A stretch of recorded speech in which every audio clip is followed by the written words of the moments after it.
Thank you, Caroline, for your very generous introduction, and thank you to all of you for being here.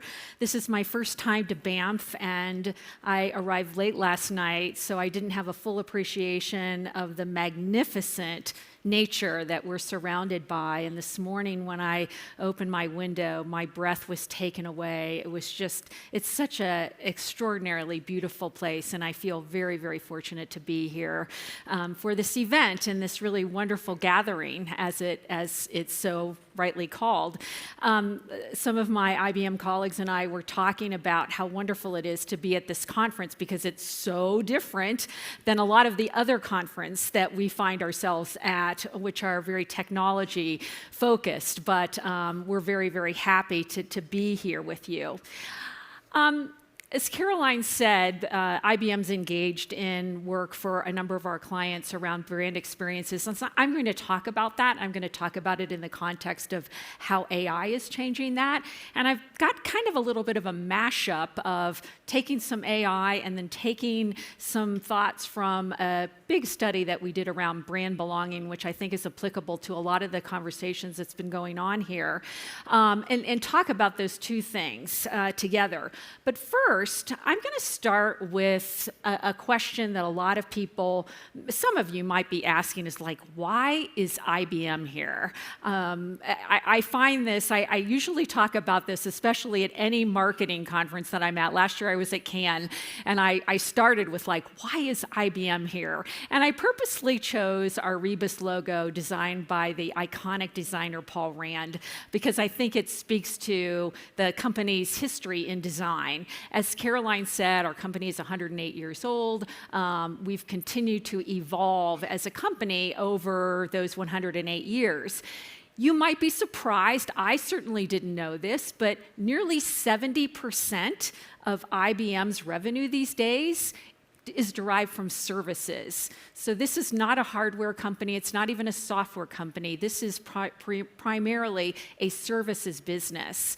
And design, and the belief that good design is good business, as stated by Thomas Watson Jr., has been a theme that has been part of the IBM DNA for many years. And the company had brought in Charles and Ray Eames in the mid-'60s, and Elliot Noyes and Paul Rand to do various product design work for the company over the years. But then when the company hit some very challenging points, that we kind of lost our way with that for a while.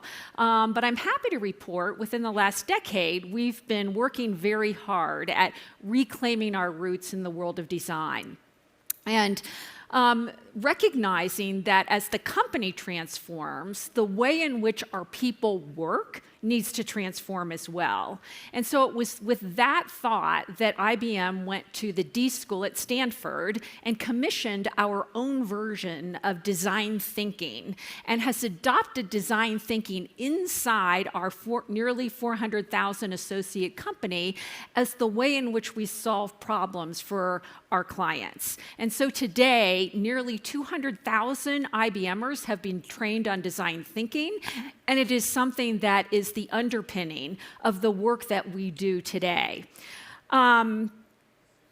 So kind of switching gears here for a second and just talking about, I think everyone in this room probably is very well aware of the fact that as we have gone from being very much of a product-oriented economy to a services and experience-based economy, that most CEOs, most CMOs believe that innovation around their customer experience is what's going to bring them to have a competitive edge.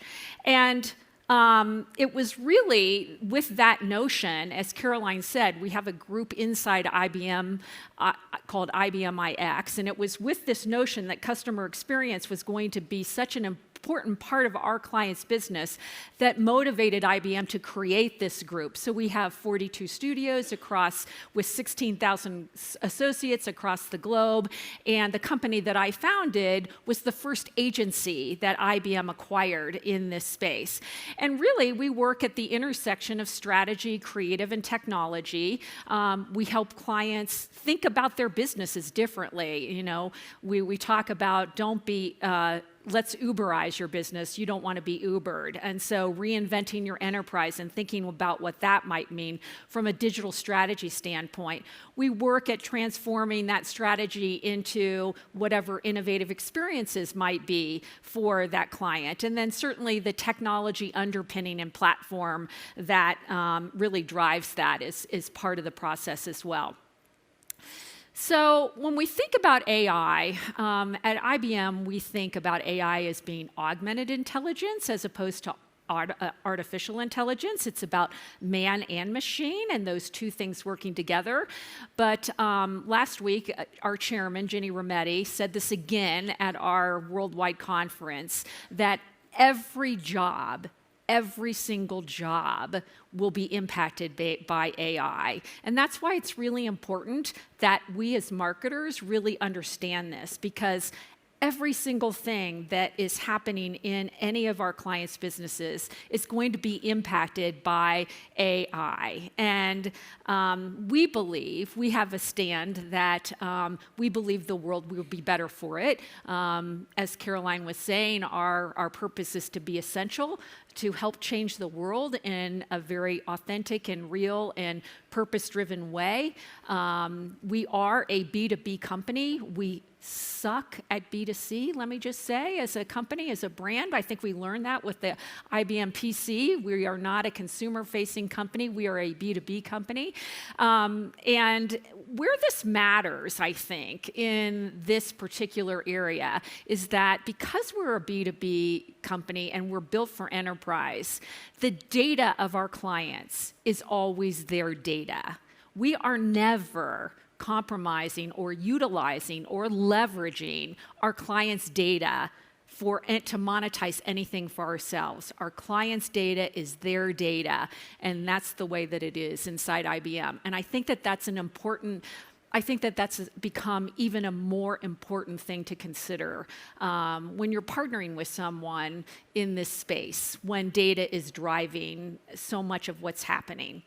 So I like to take a step back and think about, like, how did we get here with AI? And, like, what does this all mean? And why is this all happening right now? Well, you know, there's this massive amount of data. And if you think that there's a massive amount, you're right. But you may be surprised to learn that 80% of today's data is not searchable.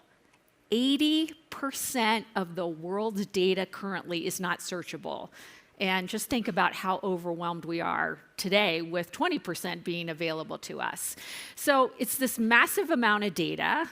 And with cloud, we have near infinite storage, which we've never had before. And that, combined with the way processors now work and are much cheaper than they used to be, has really created this environment for artificial intelligence, or augmented intelligence, as we like to say.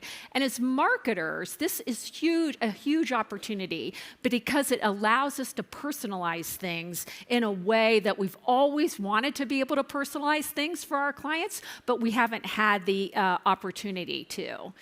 So one of our recent studies showed that AI will, our executives believe that AI will fundamentally change how they approach customer experience in their business. But equally important, it's that they view that customers will view their brand differently because of AI.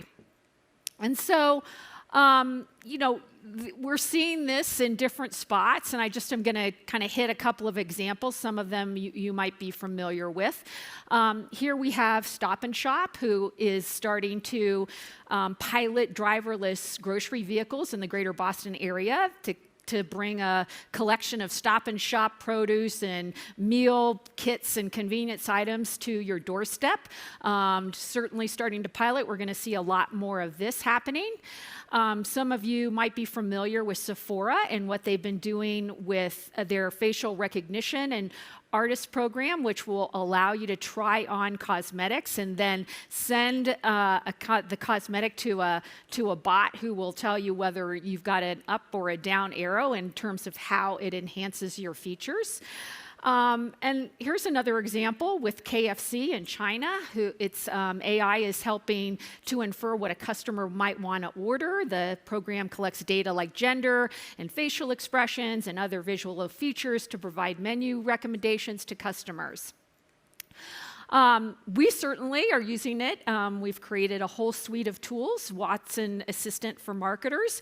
MarTech is certainly one aspect of our business, our collective marketing industry business that's overwhelming. Whether it's, optimizing paid media budgets and channels or delivering better, more measurable results and experiences for clients. This is the kind of platforms, ours and others, that are delivering, that are utilizing AI. But in some ways around the experience revolution, we're kind of at the beginning, but it's changing very fast. I mean, when you think about the 5 dimensions on the left side here of interface, content, interaction, engagement, and experience, and you think about experiences in the past, they were very fixed, they were very programmatic, very informational oriented. Today, they are much more responsive and personal. They're ongoing and they're engaging.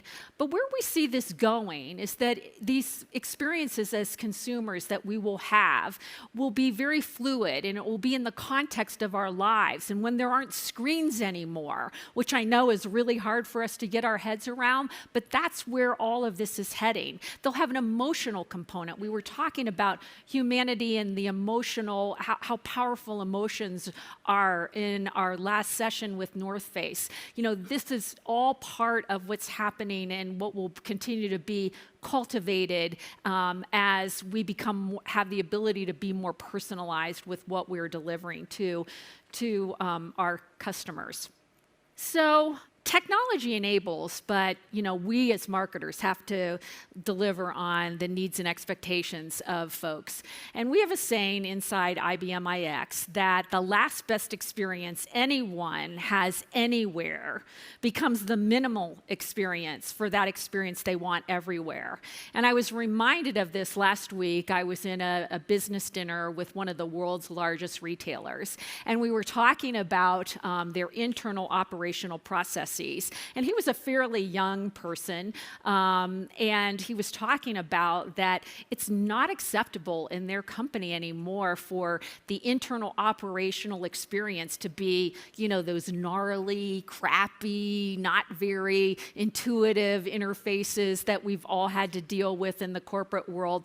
But today, the associates in their company are demanding the same kind of an experience that they have, whether it's using Lyft or it's using their car, or whether, any sort of a digital experience. They have the expectation that they want to have that in an enterprise application as well. And to the company's credit, they recognize that that system will be more fully utilized, and it will be much more impactful and helpful to them as a company when they are able to deliver that sort of a user experience in that particular domain. So I'm going to talk a little bit about this huge study that we did called Brand Belonging. It was actually, we had a hypothesis, and when I say we, the company that I founded that I brought into IBM 3 years ago, had a hypothesis around this notion of belonging and what it really means in today's world. I mean, when you look at technology, and we were looking at how isolation was making people feel, and as we like to say, an isolation nation, and what this is doing to all of us, the kind of the yin with that yang is that there is this overwhelming human need that's real and authentic that we all have, and it's this notion of belonging. And we started thinking about, what does that mean in the context of a brand when everything is so focused at this small screen? What does it mean when we have humans that want to actually belong to something, and how does that impact brands? And so we commissioned a study with 172 brands with 4,000 consumers. It was both a qualitative and quantitative study, and it was done on a global basis. And what we found was that, in fact, people want more from a brand than a transactional experience. They want experience that makes them feel things like they want to feel heard, they want to feel helped, they want to feel understood, they want to feel empowered, they want to feel included. And when we dug into the information that we collected, we realized that this whole notion of belonging and isolation has become a macro trend for society. I mean, the UK government last year, Theresa May declared loneliness a public health crisis. And so what does that mean in the context of the world that we're living in? And what we learn is that brands that exhibit a strong sense of belonging, as we defined in our framework, which I'll get to in a second, actually grew much faster, 3 times faster, than those that lagged in cultivating belonging. They also grew up to 12% a year and increased market share by over 10% in a 3-year period, which seemed to underscore to us that belonging is not only a universal human need, but a business and a brand needs to think about it as well. And so we created 6 dimensions of belonging. Some of them fell into a camp that were more individual needs that I have as a one humanness kind of person, and the other part of it was collective in meeting with a group. And in marketers, for so long we've been talking about personalization as being the holy grail, and I think that certainly, as I was saying, AI and all the data and the ability to have infinite storage and fast processing is allowing us to deliver some hugely personalized experiences, which is really exciting. But I think ignoring the fact that people also want to be part of something. I mean, it's part of this notion we were talking about purpose, and it does play a dimension of this needs to be considered as we marketers think about how this impacts brands. And so these are the 6 drivers. By the way, this entire study is on the IBM website. You can download it. It's called Brand Belonging. And if anybody needs the URL, just see me. I'm here all day and through the night. I'll be happy to get that for you. I don't want to spend too much time going through the description of everyone, but the 3 on the left: everyday enrichment, compelling relationships, trustworthy excitement, which we think I was thinking about how Netflix does that in the previous presentation. And then these collective drivers around empathic innovation, empowered communities, and activated purpose. Again, that purpose word. I'm just going to show you a couple of examples of how we have activated brand belonging for a few of our clients. So Medtronic is a client and has created a product for people that have diabetes. 1 in 11 adults has diabetes. I mean, this is a huge, huge issue. And by not measuring your glucose level, can be a life or death situation. And it is a very, very challenging situation. And so we created a cognitive mobile personal assistant that provides real-time actionable glucose insights for a patient and gives them a 4-hour prediction of where their blood sugar is going to be so that they can act on it. Our friends at Medtronic put together this little video that I'm going to show you that explains how it works. I'm a morning person now, but I haven't always been. When you have diabetes, mornings aren't always predictable. But since I started using the Sugar IQ Diabetes Assistant with my Guardian Connect CGM, I not only manage my highs and lows, but I actually outsmart them. Looks like I'll need this to power me through my morning run. It's really helpful to have the Sugar IQ Assistant continually analyzing my glucose and insulin data, especially since I started training for a half marathon. Let's see what looks good here. With a big meeting this afternoon, I want to make sure I feel my best. Better go with a smaller meal. Sugar IQ helps me make confident data-backed decisions with personalized tips and insights. The Sugar IQ Assistant has one-of-a-kind technology that gives me a full picture of my diabetes. Awesome! With the Sugar IQ Assistant, days and nights are more predictable, at least when it comes to managing my diabetes. So to just give you a sense of the kind of things that we are doing, the next one is a group that our Asian, a couple of our Asian studios did for Hutchison, which is a telecommunications company, and they really wanted to appeal more to a millennial audience, and they realized, and this kind of falls into how are we going to reinvent our business, they created a contract-free mobile service, which seems very counterintuitive, but we were able to create a unique subscription-based mystery box that arrived every month that engages partners on a number of different levels and engages the consumer on a number of different levels, and how they use it is actually fueled by AI, which is a really exciting thing for us, and has been very successful for them as well. No one thought that contract-free mobile services was going to be successful, but it has been. The last example I'm going to give you around, and this is around compelling relationships, is I wanted to pick something that was from Canada, and this is a Toronto-based tech startup that's making it easier with Watson to screen job applicants. It's called Nakri. Certainly employers face overwhelming challenges when trying to match employees with job options, and Nakri up and over in Toronto is doing just that and using Watson to do so. And last, I said last, but I was wrong. The last thing is the launch of IBM Watson in Brazil, where we worked with the São Paulo Museum and give visitors headphones and a smartphone equipped with a mobile app. And when they walk to various artwork, they have the app opportunity to ask personalized questions about that particular piece of art, and has really transformed the museum experience for the museum goer and taken, personalizing experiences to a new level. So in closing, I just want to hit on 3 takeaways, and that is that, AI is going to impact every single person in this room. It already has, and it will continue to do so. I've been in this business for a number of years, and I remember when personal computers were not on desktops. When I started my business in 1981 with Apple as my first client, personal computers weren't a thing.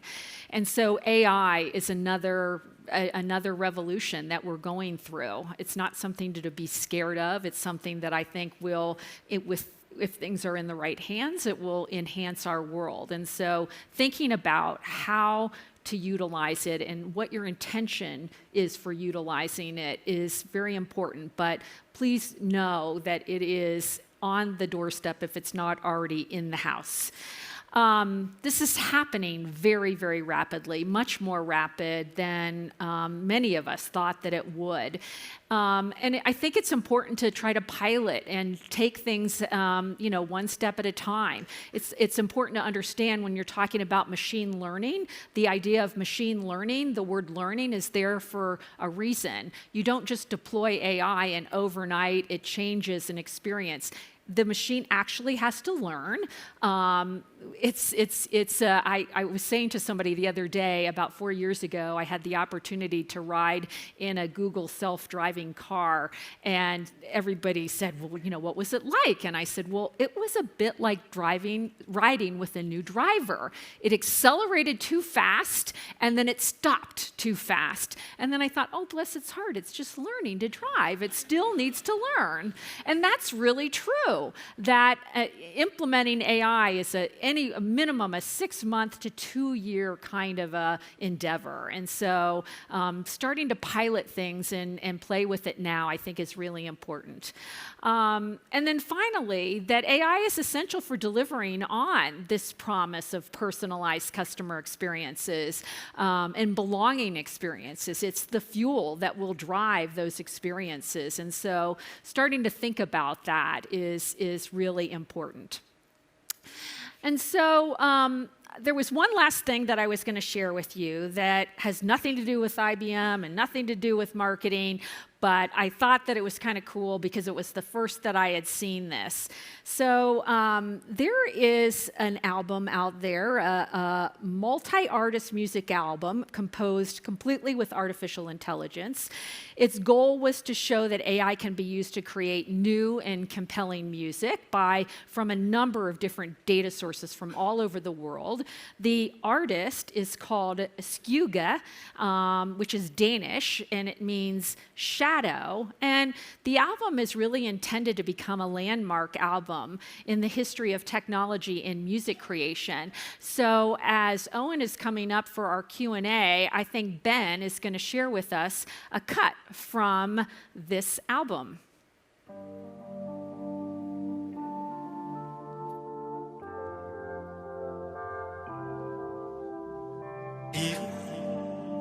Dream after feel, morning up a little bit. After feel, snowfall, as the snowfall. After feel, morning up a little bit. And the things one thing is she's in this morning up a little bit. And the things one thing is she's in this morning up a little bit.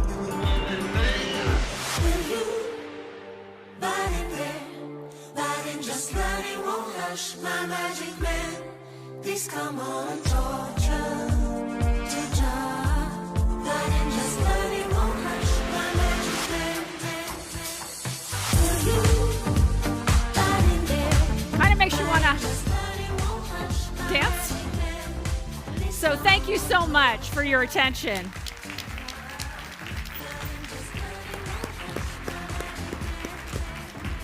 Thank you. That is wonderful. I feel like I'm completely ill-equipped to have a meaningful conversation with Please. you, but we're going to give it I a go. am not I am not a technology person. I stumbled into this. I mean, obviously. Out of curiosity, that song that we just heard a clip from, that was entirely composed by... Totally and completely by machine. Artificial intelligence, completely aggregated, went out and my understanding is that, there's the website is readily, you can see it online, went out and scoured Spotify lists and, thinks about what kind of mood am I trying to evoke? What kind of an emotion am I trying to, consider? What genre of music am I interested in cultivating? So I just thought that as we think about how fast this is coming and to see something that, maybe none of us had seen before, I thought it would be a fun thing to share with people. Was it, I have to ask, was it intentional to give this machine composer the creepiest name possible? for the You'll first have to album? ask the Danish group about that. I have no idea. Literally, I'm just glad we you didn't found say it this. named itself. Yeah, no, it didn't name itself. We're going to take some questions from the audience in a bit here. So if you guys want to pass questions forward, I'll be checking Twitter for those using the hashtag #GatheringIBM. So while you're doing that, I'll ask a couple more questions as you guys get your thumbs working.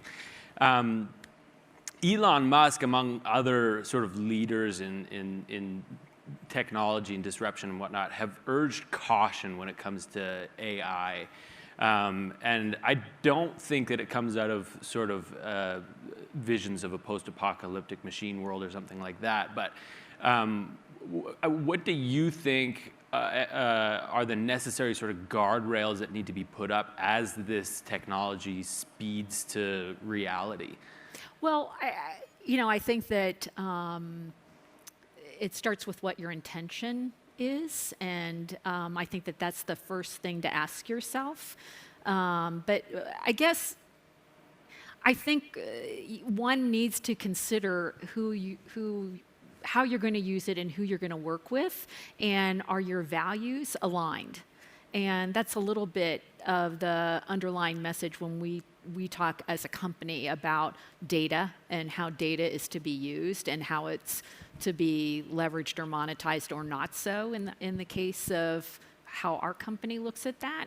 So I think that being realistic and making sure that it's aligned, what you're using it for is in alignment with what your company's values are. I think that's how it is with everything. I think too much of anything can be bad, no matter what it is. So you're not nervous? No, I'm not. You think that we as a society is going to self-moderate, self-police, and make sure that it's used responsibly for the benefit of, like what you're bringing up here, customer experience? Yeah, I mean, I think that, like I was saying, I have seen so many different waves. And when I started my business in 1981, that was at a time when computers were kept in clean rooms behind closed doors, and no one thought, who would need a computer on your desk? The idea of a personal computer was just unheard of. And so people thought that was creepy and sci-fi too.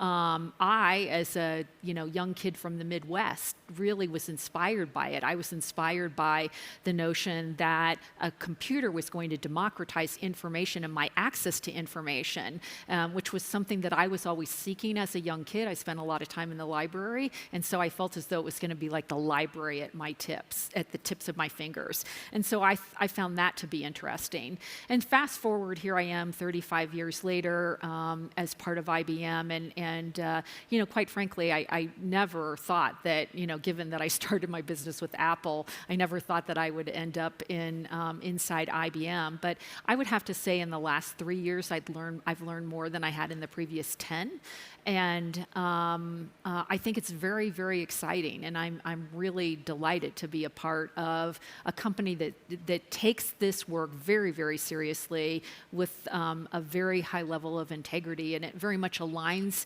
to me. And I mean, there's always a yin with a yang. There's bad with good. I mean, we're seeing that now. We're seeing, so many negative things that are happening with social media and whatnot. And I saw an interesting article on Glassdoor last night that suddenly IBM is the preferred employer of Generation Z, primarily because they do not have any controversy associated with them, which, I mean, that's kind of interesting. So, but anyway, I've seen these cycles. I remember when the internet was commercialized. I worked with Netscape on their commercialization and the World Wide Web becoming accessible, and everybody thought that was going to be creepy and weird, and what was that going to mean?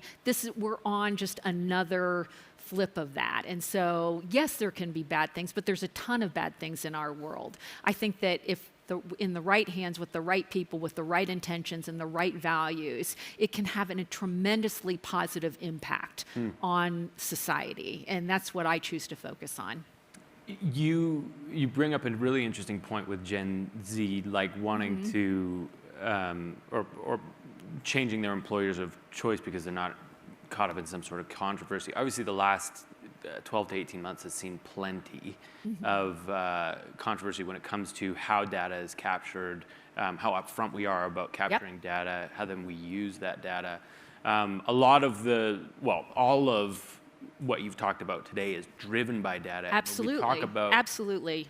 When you talk about consumer experiences, presumably that's consumer data that's being leveraged to cater and contextualize.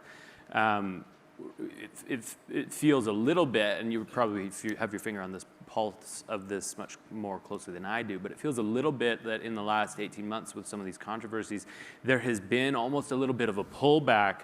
For 20 years, we've given data without caring at all. Like, what does it matter if they know what website I'm on, what place I'm shopping, where I'm going, and where my office is, where my home is, and all that kind of stuff. How do we navigate that transaction of I will give you data and you will give me value? Is that something that you spend a lot of time thinking about? Or? Yeah, and I think it's a highly personal. Decision. I think that I think about it every time I use social media. Am I willing to share a photo of being in Banff this morning to a whole host of people that aren't here with me, that are excited that I'm here, and they'll be like, oh, Kramer's in Banff and she's going to give that talk, and what does that mean to me? And what data the social media company is garnering from that, and you have to weigh that. What it's, you know, a convenience, it's a and being thoughtful about it. And I've become much more judicious with what things I share. I think a lot of people have become more judicious about what they share, and that whole part of it is kind of scary. Well, and it seems to be, it wouldn't be as much of a problem if it wasn't being passed along. Yeah. Like, I think if I'm searching for makeup and want Sephora to tell me what to put on my face, I'm sharing things with Sephora, and I'm assuming they're not sharing that anywhere else. And I think oftentimes where we've seen The creepy ads the that follow you creepiness around. is when it's shared outside of what Right. organization you've Right. put your trust in. Is it possible for it to continue to be powerful in sort of siloed use cases where it's contained data that you've provided, or is it really, does AI really take off when we just say, okay, all data is shared everywhere?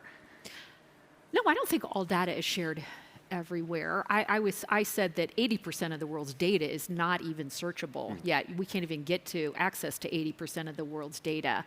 AI, requires a tremendous amount of data and to ingest data in order to personalize whatever that might be. But that doesn't mean that there isn't a level. It's not all connected. It's not all. We don't need it to be. No, we in don't order need to it to provide be. meaningful value. No, That's no. Well, it depends on how it's applied. Right. And how creepy we get with it. I'll give you one from the audience here. This is an interesting one. Came up from the song that we listened to at the end there. The question is, creative jobs have always been seen as unattainable for AI, but the album that we just heard suggests otherwise. Do you think that AI will ever fully replace something like an advertising agency, from a creative design, copywriting, all the way through to obviously putting something in market? Well, I think it'll evolve. I think it will evolve the agency the same way that I remember I was on the launch of desktop publishing, and I remember going to talk to our typesetter, which is probably something that most people in this room aren't even familiar with. Desktop publishing changed, and page layout and graphical user interface completely changed the world of graphic design. AI is changing the world of production design with the ability to take multiple headlines, multiple visuals, multiple messaging, combine them and do all kinds of testing in a way that used to require someone to more manually do those things. So I like to think about it as it's going to evolve and it's going to change everyone's job. Right. But it's going to give us the time to think and give us the white space, which I think that's where the magic happens. The magic is in the white space for our industry. And so often we don't have the white space to operate in, but that's where the magic happens, that then we can take and apply for our clients. Very cool. One last question. I think some of the examples that you showed seem super complicated. I'm sure they all are, in fact, super complicated. And obviously your organization works with some other fairly large organizations. Yes. But I agree with you on the point that everybody needs to be building a discipline or an understanding here. Yeah. How can a small or a medium-sized organization start to leverage these advancements? Can they? Is the barrier to entry or the price to play too high for them right now? Well, I mean, first of all, we as an organization want to be very open. We just made one of the largest acquisitions in technology history with a completely open source company called Red Hat. And so we as we have a ton of APIs for all of Watson that people can tap into. All the reports that we do are completely open to anyone to see. We're almost like a university. We're always developing research and sharing research out. The Institute for Business Value on our websites has tons of information, whether it's by industry, whether it's by technology, whether it's AI, whether about customer experience, whether it's about blockchain, all those sorts of things. So getting in and reading about it and just starting to kind of think about it and think about how it applies to an area that's of interest to you, that's going to inspire you to think about how machine learning and AI might be able to impact what you're doing and how you might be able to tap into it. That's where I think to start. No, no one is too small to think about this. Every single person, every single organization is going to be impacted by this. So we have to all start kind of diving in and learning about it. Wonderful. This has been a truly enlightening conversation, and I've appreciated your time very much. So it was fun to be here with all of you. Thank you. For sharing this. Thank you.